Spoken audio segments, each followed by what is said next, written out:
The conflict between Russia and Ukraine has thrown Europe into turmoil.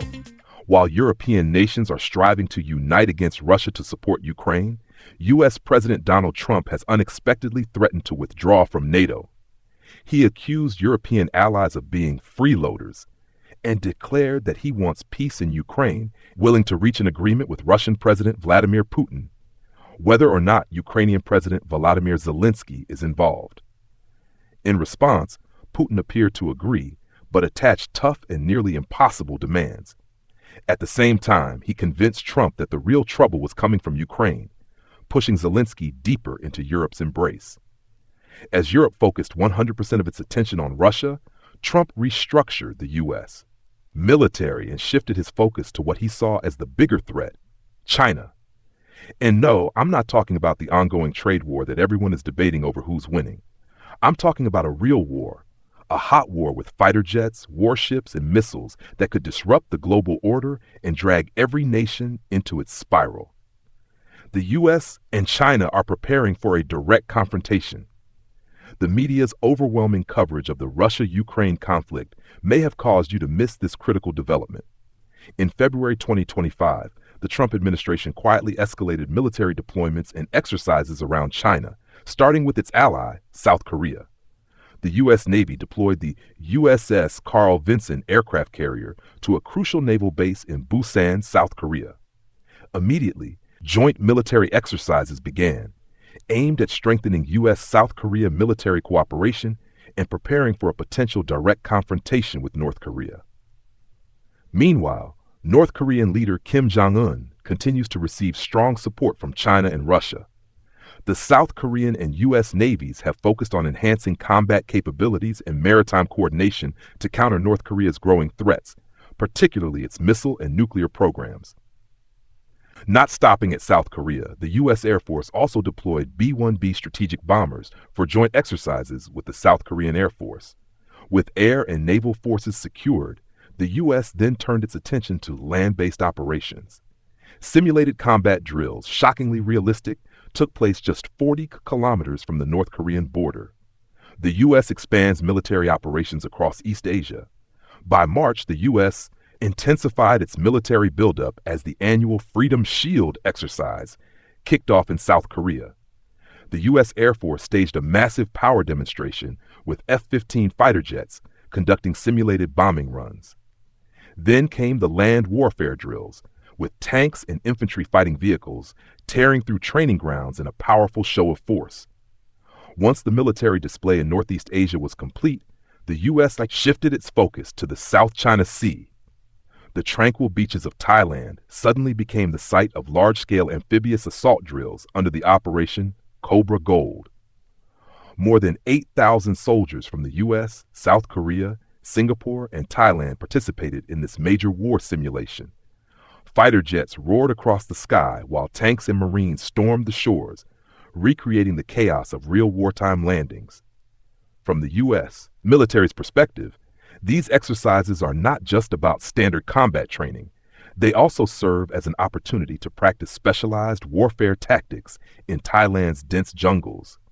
Troops trained in jungle survival and communication techniques, preparing for potential warfare scenarios in extreme conditions. Trump threatens to leave NATO but strengthens presence in Asia.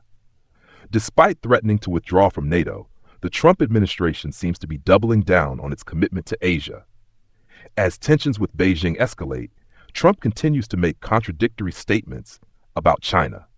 I have a great relationship with President Xi Jinping. We want China to invest in the U.S. A lot of money will flow into America, and we will invest in China. We will do a lot of business with China. We will have a great relationship with China. However, just one day after praising Xi, Trump imposed an additional 10% tariff on Chinese goods, raising the total tariff rate to 20%. In response, Beijing retaliated by slapping tariffs on U.S. agricultural products. When asked about supporting Taiwan, Trump dodged the question. I have never commented on that. I won't make any comments because I never want to put myself in that position. And if I were to say anything, it certainly wouldn't be to you. It would be to certain people sitting around this table. Yet shortly after his ambiguous remarks, the U.S. State Department quietly altered its website, removing the statement that the U.S. does not support Taiwan's independence. The White House then accelerated arms shipments to Taiwan, including anti-tank missiles, coastal defense systems, and upgrades for F-16 fighter jets. China was furious. Beijing immediately issued 2 back-to-back threats, vowing to reclaim Taiwan. China will never allow Taiwan to gain independence, declared Foreign Minister Wang Yi. Then Defense Minister Dong Jun followed up with an even stronger statement. Sooner or later, we will take back Taiwan.